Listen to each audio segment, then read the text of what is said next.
بعد فاسينا يا نبي يا رسول يا حبيب صلوات الله يا ربي سلم وسلم.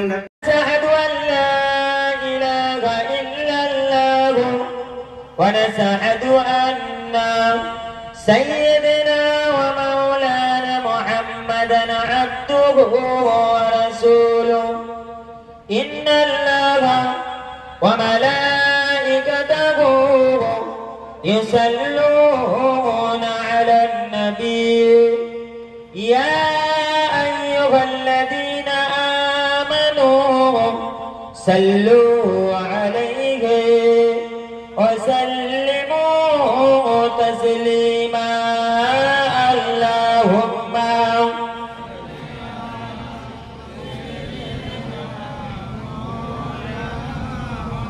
وعلى آله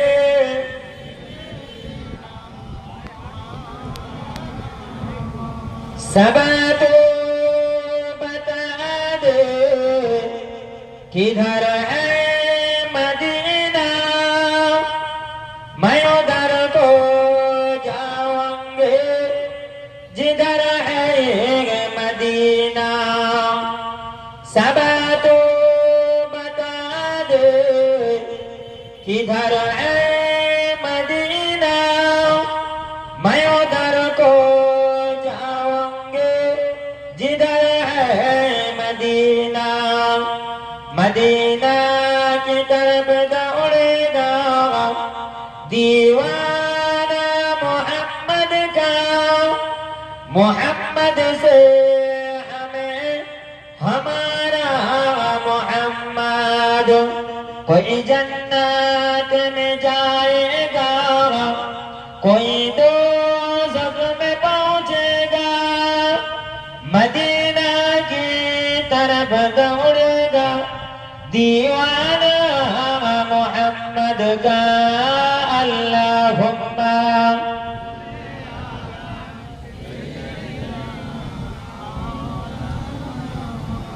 वअला आलिहि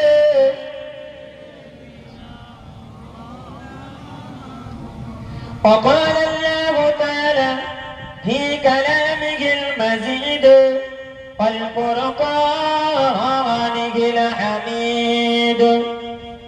قال النبي صلى الله عليه وسلم استغفر الله واتوب عليه ولا تبذر الدم واللون لون الدم والعرف عرف المسك. رواه الترمذي. قال النبي صلى الله عليه وسلم منها خلقناكم وفيها نعيدكم ومنها نخرجكم تارة أخرى. الآية. সমস্ত প্রশংসা সমস্ত গুণগান কোন কীর্তন সেই মহান রব্বুল ইজ্জতের উপরে যিনি আমাদেরকে বড় ভালোবেসে মহব্বত করে প্যার করে এই হিজরি শরীফের জমিনে আনিয়েছেন. সেই আল্লাহ পাকের কাছে শুকরগুজার. একবার সকলে বলি আলহামদুলিল্লাহ. একটু জোরে বলেন না আলহামদুলিল্লাহ. আল্লাহ আমাকে আপনাকে পীরের মহব্বতে ভালোবাসায় হিজরি শরীফের জমিনে আনিয়েছে এবং আমাকে আপনাকে আল্লাহ পাক যেন সুন্দরভাবে আমার আপনার বাড়িতে পৌঁছে দেয়. সকলে বলেন আল্লাহুম্মা আমিন. ভাই আমার, দোস্ত আমার, হিজরি শরীফের জমিনে এসেছেন কিছু নেওয়ার জন্য এসেছেন, তাই তো নাকি গো? কথা বলে কি নেবেন? দোকানে গিয়ে বাজার হাট করবেন। কথা বলে কি নেওয়ার জন্য এসেছেন? আদ-দুআ ওয়া মুখুল ইবাদা। হাদিস পাকের ভাষা যে আপনি সমস্ত ইবাদত বান্দেগি করলেন, ইবাদত বান্দেগির মাথা হলো দোয়া, আর দোয়াতেই মানুষের কপাল চমকায়। জোরে বলুন। অর্থাৎ বেহেশতের বাগানে বসিয়েছে সেই আল্লাহ পাকের কাছে শুকরিয়া আদায় করি। আল্লাহ পাক যেন আমার আপনার জিন্দেগির তামাম গুনাহকে মাফ করে আমাকে নাজাত করে দেয়। জোরে বলুন না সুবহান। আরেকটু জোরে বলেন নাই দেখবে। বন্ধু আমার, দোস্ত আমার, জান্নাতের বাগানে কারা বসে? কথা বলেন। জান্নাতের বাগানে কারা থাকে গো? জান্নাতি মানুষ যারা হয় তারাই জান্নাতের বাগানে থাকে। জি না জাহান্নামীরা জান্নাতে থাকে? জান্নাতি যারা হয় তারাই জান্নাতে থাকে। আপনারা যতজন বসে আছেন সকলে আল্লাহ পাকের জান্নাতি মানুষ। একবার জোরে বলুন, আরেকটু জোরে বলুন। শুধু তাই নয়, আপনারা জান্নাতি মানুষ যেমন, এটা আপনি বুকে হাতটা রাখুন, বুকে হাত রেখে চোখটা বন্ধ করে দেখুন। খোদার কসম আমি আমানুল্লাহ বলে যাচ্ছি, আপনাদের কাছে আপনাদের পীর আহমদুল্লাহ পীর কেবলার নেক ফয়েজ আপনাদের উপরে আছে। জোরে বলুন, আরেকটু জোরে বলুন। নারায়ে তাকবীর। বন্ধু আমার, দোস্ত আমার, সেই হিজরি শরীফের জমিনে এসেছেন। হিজরি শরীফের জমিনে আসছি কেবলমাত্র আমাদের পীরের নেক ফয়েজ, নেক দোয়া নেওয়ার জন্য। পীরের দোয়া এমন একটা দোয়া আপনার কপাল চমকে যাবে। যেমন পীরের সাহাবাতে বসেছিলেন কে? আল্লামা রুহুল আমিন সাহেব। যেমন পীরের সাহাবাতে বসেছিলেন আহমদুল্লাহ পীর কেবলা হুজুর। যেমন পীরের সাহাবাতে বসেছিলেন হাজী ইমদাদুল্লাহ। যেমন পীর ছিলেন, তাই আমি আপনিও মুসলমান, আমরাও পীরের মুরিদ। পীরের ভালোবাসায় হিজরি শরীফের জমিনে এসেছি। আল্লাহ যতদিন হায়াতে রাখবে এই হিজরি শরীফের জমিনে আসবেন না? আসবেন না? সকলেই কথা বলুন, হাত তুলে দেখান কারা কারা আসবে। নারায়ে তাকবীর। বন্ধু আমার, দোস্ত আমার, হিজরি শরীফের জমিনে এসেছেন। গুটি গুটি কথা আপনাদের কাছে আলোচনা করব। আমি গুনাহগার অধম, আপনাদের কাছে এসেছি, একটু আলোচনা করব। আপনারা রাগ করবেন? বলবো না? বলবো না? বলবো তো। বন্ধু আমার, দোস্ত আমার, আমরা হলাম আখেরি জামানার নবীর উম্মত। জি, এই নবীর উম্মত হওয়ার জন্য একে একে নবী রাসূল পয়গম্বরেরা আল্লাহর কাছে দরখাস্ত করেছে, আল্লাহর কাছে লিখিয়েছে, আল্লাহ আমাদের নবী না করে, আমাদের রাসূল না করে, আমাদের যদি আখেরি জামানার নবীর উম্মত করে পাঠাবেন আমরা বড় ভাগ্যবান হতাম, আমরা বড় খুশি হতাম। ওই সময় আল্লাহ পাক রব্বুল আলামিন কেবলমাত্র একজন নবীর দোয়াকে কবুল করেছিল। ওই নবীটাকে জোরে বলেন, নবী ঈসা আলাইহিস সালাম। নবী ঈসা আলাইহিস সালাম এই পৃথিবীর জমিনে আসবেন, তবে কি নবী হয়ে আসবেন? আমার আপনার মতো আখেরি জামানার নবী, শেষ নবী, হায়াতুন নবী, জিন্দা নবী, নবী মুহাম্মাদের উম্মত হয়ে পৃথিবীর জমিনে আসবে। তবে আমরা তো আখেরি জামানার নবীর উম্মত। আমাদের কাছে ইসলাম এসেছে, নামাজ এসেছে, রোজা এসেছে, হজ এসেছে, যাকাত এসেছে, সুন্নতি লেবাস এসেছে, দাড়ি এসেছে, টুপি এসেছে। কার দ্বারা এসেছে? কথা বলেন, কার মেহনত? আমার নবী পাকের মেহনত। আমার নবী পাক দীর্ঘ 63 বছরে পৃথিবীর কোনায় কোনায়, পৃথিবীর কোনায় কোনায় ইসলামের দাওয়াত পৌঁছে দিয়ে গেছেন, ঈমানের দাওয়াত পৌঁছে দিয়ে গেছেন। আমার নবী পাকের 63 বছরের মেহনতে আমরা আজ মুখে দাঁড়ি পেয়েছি, নামাজ পেয়েছি, রোজা পেয়েছি। কেবলমাত্র 63 বছরের মেহনতের দ্বারাই আমরা সেই মুসলমান। আমাদের রক্ত খরচা করতে হয় না, হয়েছে? হয় না। সাহাবায়ে কেরামেরা রিজওয়ানুল্লাহি তাআলা আজমাইন তারা কি করেছিল? নিজের জানকে কুরবান করেছে ইসলামের জন্য, নিজের জানকে দিয়ে দিয়েছে, রক্ত ক্ষয় করেছে। স্বয়ং আমার নবী পাকও রক্তে রাঙা হয়েছে কেবলমাত্র এই ইসলামকে জিন্দা জারি রাখার জন্য। আমরা সেই নবীর উম্মত হয়ে এই ইসলামকে কি জিন্দা জারি রাখতে পারবো? মনে পড়ে গেল ব্রিটেনের একজন সাহিত্যিক ছিল, ব্রিটেনের একজন দার্শনিক ছিল। এই বলেছিল যে আমি নবী মুহাম্মাদের আখলাক দেখলাম, আমি নবী মুহাম্মাদের চাল চলন দেখলাম, আমি নবী মুহাম্মাদের উঠা বসা দেখলাম, যা দেখে আমার মনে হলো আমি ইসলামটা কবুল করব, মুসলমান হব। কিন্তু আমি এই মুসলমানদের দিকে তাকিয়ে দেখলাম আমার আর মুসলমান হওয়া হলো না। কেন? উনি উদাহরণ দিচ্ছেন যে আমার বড় পিপাসা লাগলো, আমি পানির তালাশ করতে লাগলাম। পানির তালাশ করতে করতে আমি শুনতে পেলাম পাশে আটলান্টিক মহাসাগরের কথা। আমি দৌড়তে লাগলাম, আটলান্টিক মহাসাগরে গিয়ে দেখলাম ওই পানিটা এত গন্ধ, ওই পানিটা এত পচা যে আমি দেখে আমার পিপাসা মিটে গেল, কিন্তু পানি পান করা হলো না। আমি নবী মুহাম্মাদের আখলাক দেখলাম, আমি নবী মুহাম্মাদের চালচলন দেখলাম, আমি নবী মুহাম্মাদের উঠা বসা দেখলাম, যা দেখে আমি মনে করে নিলাম যে আমি মুসলমান হব, কালেমা পড়ব। কিন্তু এই মুসলমানদের দিকে তাকিয়ে দেখলাম, যা দেখে আমার আর মুসলমান হলো না। আমরা কোন পথের প্রতি একটু চিন্তা করেন, একটু ভাবেন। আমার নবী পাক যখন কালেমার দাওয়াত দিতে গেল, ঈমানের দাওয়াত দিতে গেল, ও নবী পাকের উম্মতিরা, ও রাসূলের আশিকেরা, ও নবী পাকের দিবানার মানুষেরা কান্দা খাড়া করে শোনেন গো, ও আহমদুল্লাহ পীর কিবলা হুজুরের মুরিদ মুতাকিদিন গণেরা আজ ইজলি শরীফে জমিনে এসেছেন, পীরের মহব্বতে এসেছেন, পীরের ভালোবাসায় এসেছেন, নবিয়ানা মেম্বারে বসেছেন, নবিয়ানা মজলিসে বসেছেন, জান্নাতি মানুষ এসেছেন, জান্নাতি মানুষ হয়ে বসেছেন। একটু শুনে রেখে দেন, আমার নবী আপনার আমার জন্য কত কষ্ট করেছে, কত দুঃখ করেছে।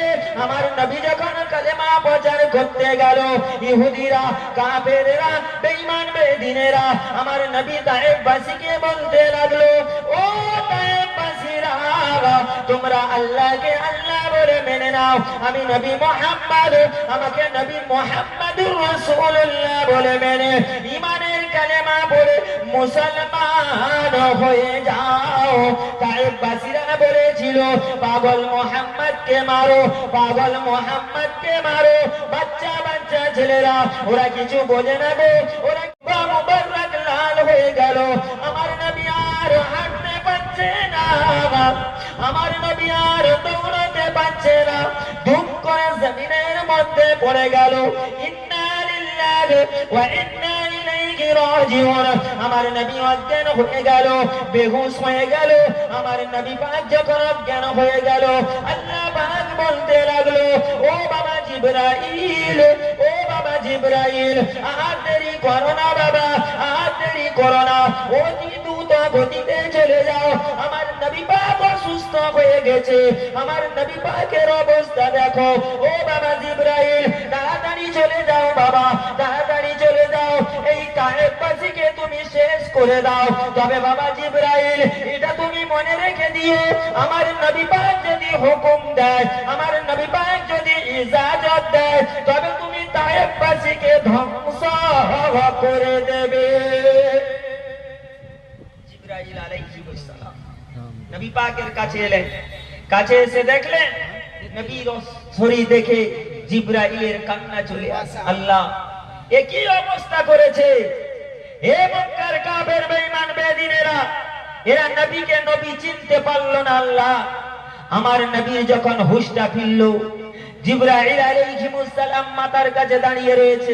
আমার নবী ডান দিকে তাকালো, মক্কার কাফেরেরা আছে কিনা, বাম দিকে তাকালো, মক্কার কাফেরেরা আছে কিনা, তা দেখিয়ে যখন মাথার দিকে তাকিয়ে দেখে আল্লাহ পাকের মালাইকা ফেরেশতা হযরতে জিবরাইল আলাইহিস সালাম দাঁড়িয়ে রয়েছে। একবার জোরে বলুন, আর একটু জোরে বলুন। আল্লাহর নবীকে বলেছিল, ইয়া রাসূলুল্লাহ, ইয়া হাবিবাল্লাহ, হুজুর আপনি একটু ইজাজত দেন, আপনি একটু হুকুম দেন, আমি তায়েফবাসীকে শেষ করে দেব, তায়েফের পাহাড় নিয়ে গিয়ে ওদের পিছে মারবো। আমার নবী বলেছিল, বাবা জিবরাইল, ও ভাই জিবরাইল, আমি নবী পাক আজ কষ্টের মধ্যে রয়েছি, আমার আল্লাহ দেখতে পাচ্ছে কি পাচ্ছে না? সকলে বলুন। আপনারা এখানে বসে আছেন, আল্লাহ দেখছে কি দেখে না? দেখছে তো? জি, সকলে বলেন। আল্লাহর ফেরেশতা জিবরাইল বলেছিল, ইয়া রাসূলুল্লাহ, ইয়া হাবিবাল্লাহ, হুজুর আল্লাহ আমাকে পাঠিয়েছে কেবলমাত্র এই তায়েফবাসীকে শেষ করার জন্য। আপনি একটু ইজাজত দিন, একটু হুকুম দিন।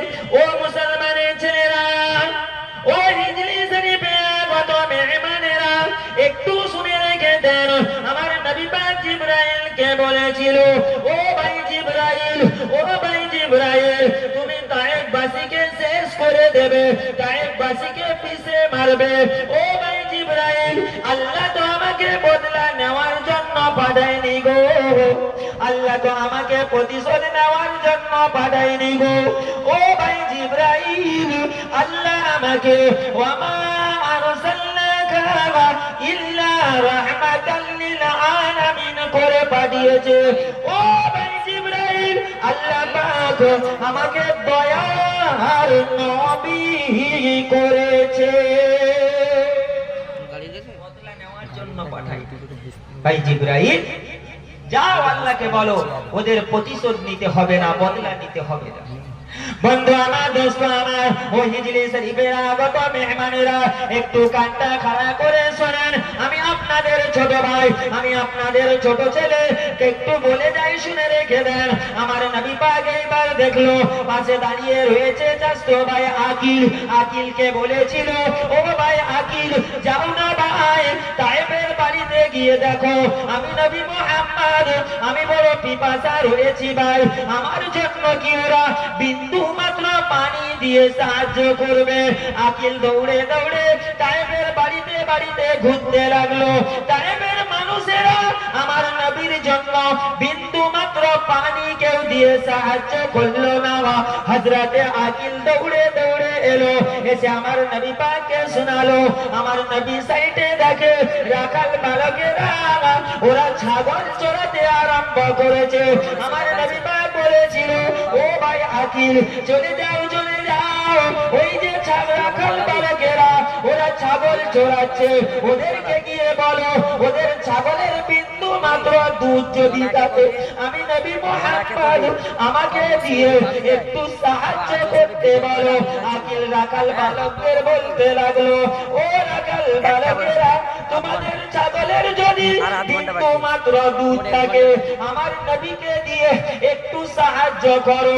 রাখাল বালকেরা বলেছিল, আকিল মনে হয় পাগল হয়ে গেছে, আকিল মনে হয় দিওয়ানা হয়ে গেছে, কারণ আমাদের সমস্ত ছাগলগুলো পাটি ছাগল, ওদের বাচ্চা হয় না, ওরা কেমনি করে দুধটা দেবে?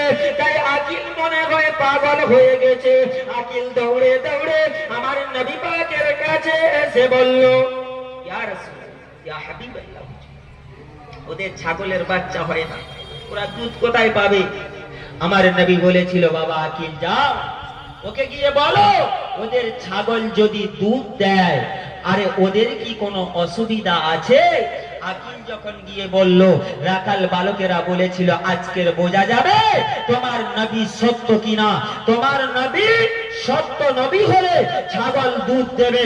এইবার আকিল গিয়ে ওই ছাগলের কানে কানে বলল, হে আমার নবী আজ অসুস্থ, আজ তায়েফের জমিনে পড়ে রয়েছে, বড় পিপাসার মধ্যে রয়েছে, তোমাদের কাছে যদি বিন্দু মাত্র দুধ থাকে আমার নবী পাককে দিয়ে সাহায্য করো।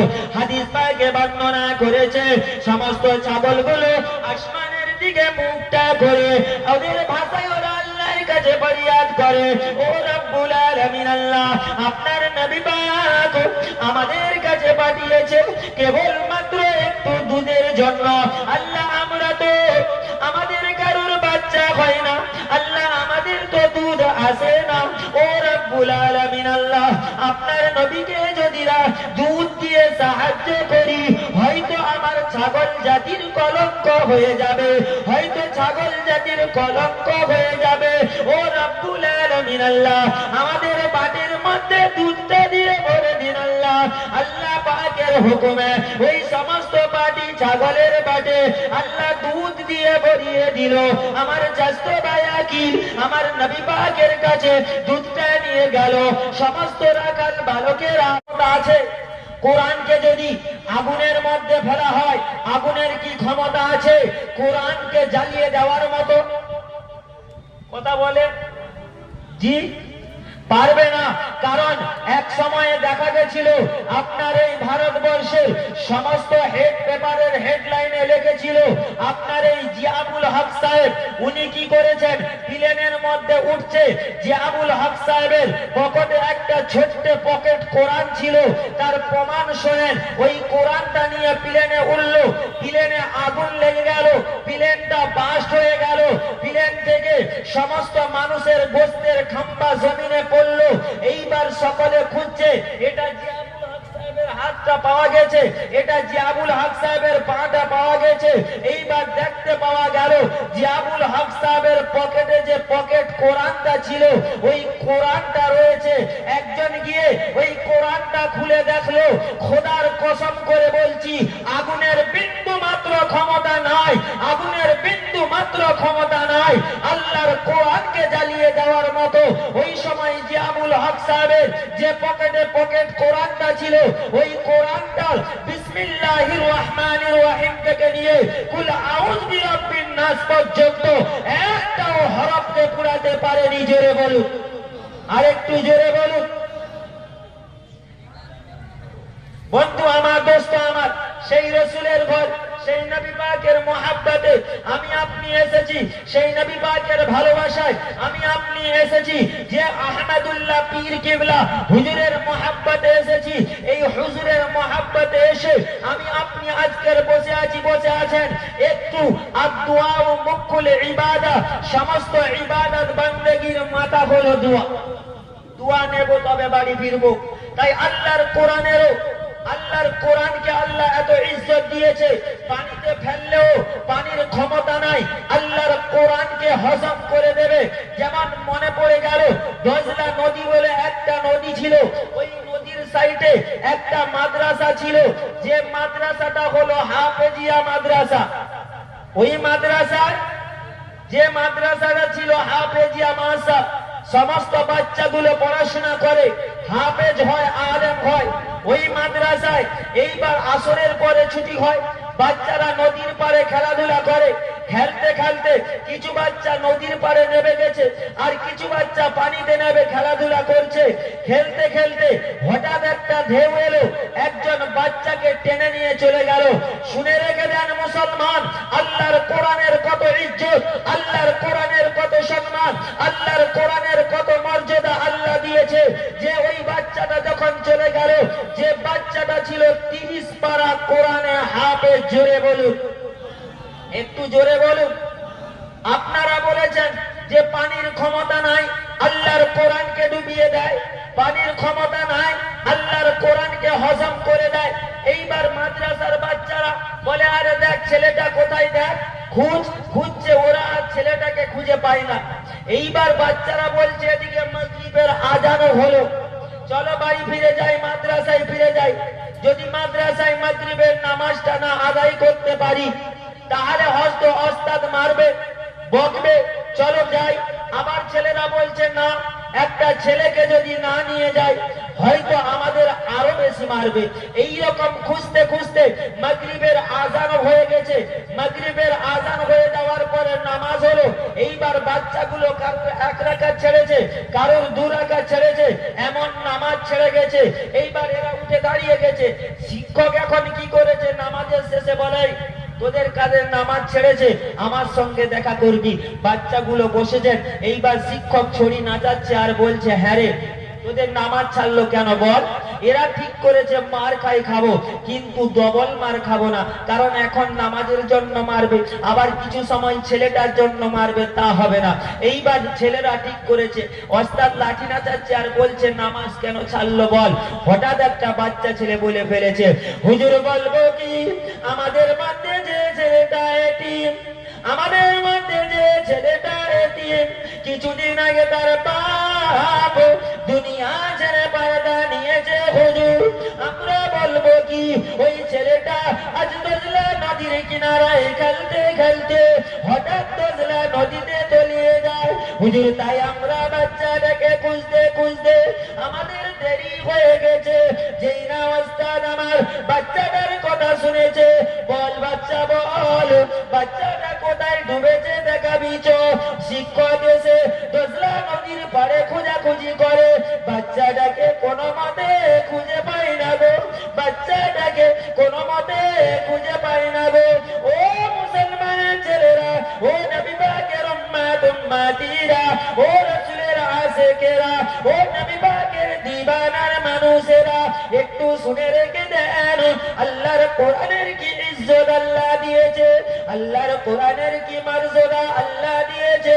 এ মুসলমানের ছেলেরা, ও নবী পাকের উম্মত উম্মতিরা, শিক্ষক যখন বাচ্চাকে খুঁজে পেল না, রাতটুকু কেটে গেল, ফজরের আজান হয়ে গেল। ফজরের আজান হয়ে যাওয়ার পরে শিক্ষক দল্লা নদীর পাড়ে দৌড়েছে, দেখি ছেলেটাকে পাওয়া যায় কিনা। এতক্ষণে হয়তো মরে লাশ হয়ে গেছে, হয়তো ওকে পেতে পারি। এইবার এসে এপার ওপার ঘুরে দেখে ছেলেটাকে কোনো মতে পাচ্ছে না। এদিকে আব্দুল্লাহ জানাম দুঃখিনী মা, গর্ভধারিণী মা, সারাদিন ভিক্ষা করেছে। ওই দিন কিছু একটা খাওয়ার পেয়েছে, বলে না, আমার ছেলের মুখে না দিয়ে আমি ওর জনম দুঃখিনী মা, আমি ওর গর্ভধারিণী মা খেতে পারি না। এও সকালবেলা কি করেছে, খাবারটা নিয়ে মাদ্রাসার গেটের কাছে এসে দেখে মাদ্রাসার বাচ্চারা পড়াশোনা করে না, খেলাধুলা করছে। হ্যাঁ গো, একজন ছেলে হারিয়ে গেলে আর পড়াশোনা হবে? কথা বলে হয় না। এইবার আব্দুল্লাহর মা ছেলেদের ডাকছে, কচি শোন বাবা, আমার ছেলে আব্দুল্লাহকে একবার ডেকে দে না বাবা, আমি ওর মা কিছু খাবার নিয়ে এসেছি, ওকে দিয়ে চলে যাব। এবার ছেলেটা ভাবছে আমি কেন বলতে যাব, কোথাকার কথা, কোথায় গিয়ে লাগবে, দরকার নাই, আর ডাকারও দরকার নাই, ও পালিয়ে গেছে। মা এইরকম দু তিনজনকে ডেকেছে, কেউ যখন কথা শুনছে না, মা আমার গায়ে হাতে কাপড় দিয়ে আস্তে আস্তে করে শিক্ষকের কাছে গেছে।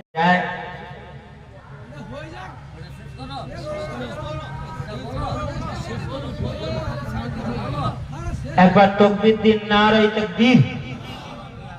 তো বন্ধু আমার, দোস্ত আমার, আব্দুল্লাহর জনম দুঃখিনী মা, গর্ভধারিণী মা আল্লাহর কাছে দুটি রাকাত নামাজ আদায় করে আল্লাহর কাছে কাঁদে, আই রাব্বুল আলামিন আল্লাহ, আই রাব্বুল আলামিন আল্লাহ, আমি আব্দুল্লাহর জনম দুঃখিনী মা, আমি আব্দুল্লাহর গর্ভধারিণী মা, ও রাব্বুল আলামিন আল্লাহ, কিছুদিন হলো আমার স্বামীকে আমার কাছ থেকে কেড়ে নিয়েছো।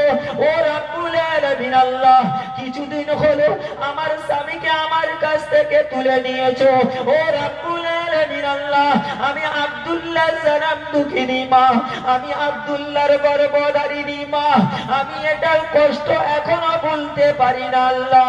ও রাব্বুল আলামিন আল্লাহ, আপনি আমার ছেলে একমাত্র কলিজার টুকরা, আমার একমাত্র নয়নের তারা, আমার ছেলে আব্দুল্লাহকে আমার কোলে ফিরিয়ে দেন আল্লাহ। আমি আব্দুল্লাহর জনম দুঃখিনী মা, আমি আব্দুল্লাহর গর্ভধারিণী মা, আমি এটা সহ্য করতে পারি না আল্লাহ। আমার কলিজার টুকরা আমার ছেলে আব্দুল্লাহকে আমার কোল থেকে কেড়ে নেবেন না আল্লাহ। আল্লাহ, আমার কাছ থেকে আমার একমাত্র কলিজার টুকরা, আমার একমাত্র নয়নের তারা, আমার ছেলে আব্দুল্লাহকে আমার কাছ থেকে ডেকে নেবেন না আল্লাহ। আমি আমার কলিজার টুকরা, আমার নয়নের তারা, আমার ছেলে আব্দুল্লাহকে নিয়ে আমি বাঁচতে চাই আল্লাহ। আমার ছেলেকে আমার কোলে ফিরিয়ে দাও। আল্লাহর কাছে অজর নহরে কাঁদে, আল্লাহর কাছে কেঁদে কেঁদে দোয়া করে। ও মুসলমানের ছেলেরা, আব্দুল্লাহর মা বলতে আরম্ভ করেছে, ও রাব্বুল আলামিন আল্লাহ, আপনি ওয়াদা করেছেন যে আল্লাহ আপনার কালাম পাক কোরআন শরীফকে পানির ক্ষমতা নাই ডুবানোর মতো আল্লাহ। আল্লাহ পাক আমার ছেলের সিনাতে, আমার ছেলের সিনাতে 30 পারা কোরআন রয়েছে আল্লাহ। ও রাব্বুল আলামিন আল্লাহ, আমার ছেলেকে যদি আপনি নিয়ে নেন, আপনি তাহলে আল্লাহর কোরআনকে ও ডুবিয়ে নেবেন আল্লাহ। এটা হতে পারে না আল্লাহ, আপনার পানির এতটা ক্ষমতা নাই আল্লাহ। একমাত্র আমার কলিজার টুকরাকে আমার কাছে ফিরিয়ে দেন। ও মুসলমানের ছেলেরা, ও নবী পাকের উম্মত উম্মতিরা, ও রাসূলের আশিকেরা, ও নবী পাকের দিবানার মানুষেরা, কানটা খাড়া করে শোনেন গো। আব্দুল্লাহর মা মুনাজাতটা শেষ করেছে, মুনাজাতটা শেষ করে দজলা নদীর পাড়ে গিয়ে হাত দিতে আরম্ভ করেছে। ও বাবা আব্দুল্লাহ, ও বেটা আব্দুল্লাহ, ও বেটা আব্দুল্লাহ, কোথায় আছো বাবা, আমার কাছে ফিরিয়ে আসো। এই না বলে মা তিনটা হাত দিয়েছে। আল্লাহর কি অসীম কুদরত, চিন্তা করার দরকার। আল্লাহর কি অসীম কুদরত ভেবে পাওয়া যায় না। মা যেই তিনটা হাত দিয়েছে, আল্লাহ পাক আব্দুল্লাহকে দজলা নদী থেকে ভাসিয়ে দিয়েছে। আরো জোরে বলুন নারে তাকবীর। বন্ধু আমার, দোস্ত আমার, মা যেই কালিজার টুকরাকে দেখতে পেয়েছে, ঝাঁপ দিয়ে দজলা নদীতে পড়ে গেছে।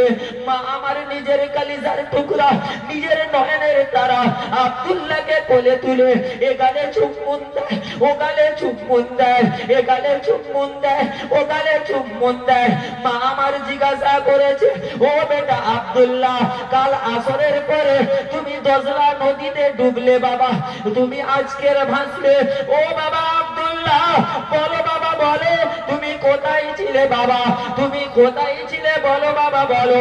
ওই সময় আব্দুল্লাহ বলতে আরম্ভ করেছে, ও আমার জানাম দুঃখিনী মা, ও আমার গর্ভধারিণী মা, শুনে রেখে দাও, জেনে রেখে দাও। মা আমাকে যখন একটা ঢেউ এসে টেনে নিয়ে গেল, আমি অনেক চেষ্টা করলাম সাইডে আসার জন্য, পারে আসার জন্য আমি অনেক চেষ্টা করলাম মা। ও আমার আম্মা জান, যখন আমি আসতে পারলাম না, আমি আল্লাহর পাক কালাম কোরআন শরীফ সূরা ইয়াসিন তেলাওয়াত করতে লাগলাম মা। আমি যেই সূরা ইয়াসিন তেলাওয়াত করতে লাগলাম, আমি দেখতে পেলাম একটা সুড়ঙ্গ পথ হয়ে গেছে। আমি ওই পথে নেমে গেলাম, নেমে দৌড়তে দৌড়তে আরম্ভ করলাম। আমার আম্মা জান, শুনে রেখে দাও, জেনে রেখে দাও, আমি ওই পথ দিয়ে দৌড়ে দৌড়ে দৌড়ে দৌড়ে যাই, গিয়ে দেখি একটা বিশাল বড় ঘর রয়েছে মা। ও মা, শুনে রেখে দাও, আমি আমার জীবনে এত সুন্দর ঘর আর কোনোদিন দেখি না, এত সুন্দর ঘর আমার জীবনে কোনোদিন দেখি না মা। তাই আমি ঘরের চারপাশটা ঘুরে ঘুরে ঘুরে ঘুরে দেখতে লাগলাম মা। আমি ঘরের চারপাশটা ঘুরে ঘুরে ঘুরে ঘুরে দেখছিলাম। দেখে এইবার যখন ঘরের ভিতরে আমি প্রবেশ করব, ওই সময় আপনার হাতটা শুনতে পেয়ে গেছি মা। তাই আমি দৌড়তে আরম্ভ করলাম। দৌড়ে দৌড়ে এসে দজলা নদীর পানি দেখে ফের আমি আল্লাহর কালাম সূরা ইয়াসিন তেলাওয়াত করতে লাগলাম। সূরা ইয়াসিন তেলাওয়াত করার পরে দেখলাম একটা সুড়ঙ্গ পথ, ওই পথে আমি উঠে গেলাম মা। ওই পথে উঠে দেখি আমি দজলা নদীতে ভেসে গেছি। বন্ধু আমার টাইম শেষ, অনেক টাইম দিয়ে নিলাম। পরবর্তী বক্তা আছে, তারা ওয়াজ ও নসিহত করবেন, সকলেই শেষে থাকবেন। আমাদের পীরের আওলাদ পীর ভাই আছেন, আখেরি দোয়া করবেন। আখেরি দোয়া নিয়ে সকলে আস্তে আস্তে বাড়ি যাবেন, কারণ কেউ কোন রকমের ঝঞ্ঝটে পা দেবেন না। সকলে এসছেন আনন্দ ফুর্তির সঙ্গে, সকলে মোহাব্বতের সঙ্গে, মিল মোহাব্বতে আপনারা সকলে বাড়ি যাবেন। সকলে আমাকে সালাম দেন। ওয়ালাইকুমুস সালাম। আমার উপরে কষ্ট পেলেন, দুঃখ পেলেন, আমি আপনাদের সালাম দিচ্ছি। আসসালামু আলাইকুম ওয়া রাহমাতুল্লাহি ওয়া বারাকাতুহু। উচ্চ আওয়াজে দরুদ শরীফ। আল্লাহুম্মা